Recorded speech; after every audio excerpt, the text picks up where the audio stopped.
안녕하세요. 예수님은 누구신가 20번째 시간입니다.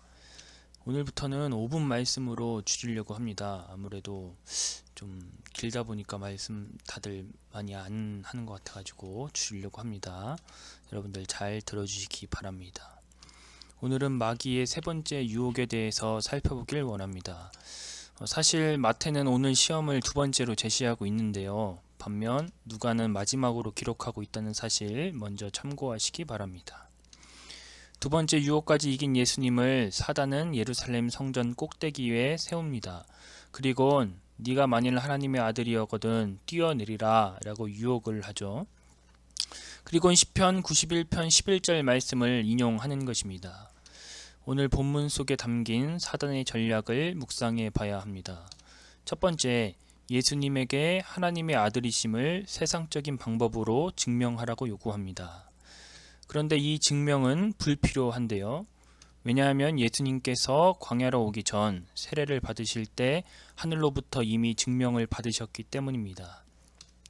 하지만 사단은 이러한 증거로는 불충분하다고 여기며 새로운 증명 방법을 요구하는 것입니다.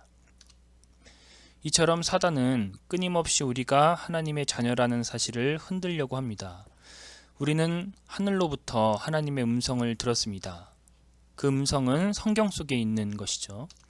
성경에는 우리를 향한 무한한 약속의 말씀들이 있습니다. 하지만 사단은 그것 말고 다른 새로운 증명 방법을 끊임없이 요구함으로써 우리의 믿음을 뒤흔드는 것입니다. 히브리서 2장 1절 말씀입니다.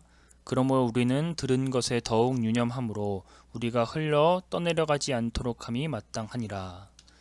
우리들의 믿음에 새로운 증명을 요구하는 건 사단의 계략입니다. 우리는 더 이상의 증명이 필요하지 않습니다. 왜냐하면 이미 성경에 수많은 약속의 말씀들이 있기 때문입니다. 그러므로 우리가 방금 읽은 히브리서 2장 1절 말씀처럼 들은 것에 더욱 유념하며 살아야 하는 것입니다. 두 번째로 사단은 고의적으로 말씀을 삭제하는데요. 오늘 사단이 인용한 말씀은 시편 91편 11절 말씀입니다. 그가 너를 위하여 그의 천사들을 명령하사 내 모든 길에서 너를 지키게 하심이라.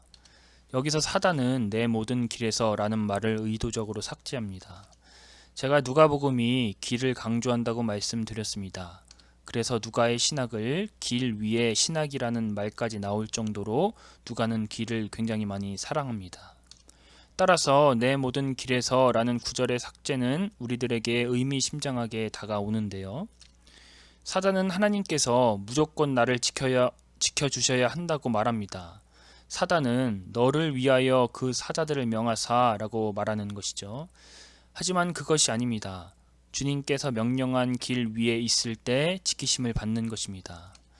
잘못된 길로 뻔히 가는데 하나님이 나를 무조건 지켜주셔야 한다는 건 참된 믿음이 아닙니다. 그것은 믿음을 가장한 욕망인 것이죠.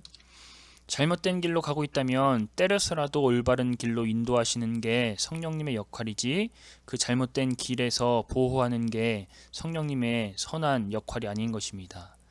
반드시 기억하십시오. 내가 말씀을 지켜야 말씀이 나를 지켜줍니다. 하나님께서 무조건적으로 나를 지켜주시니 성전에서 떨어져 봐야겠다라는 것은 믿음이 아닙니다. 이번 한 주 사시면서 하나님만 경배하며 주님께서 말씀하신 그 길에서 벗어나지 않는 삶 사시길 바랍니다. 그러면 또 다음 주에 찾아뵙겠습니다.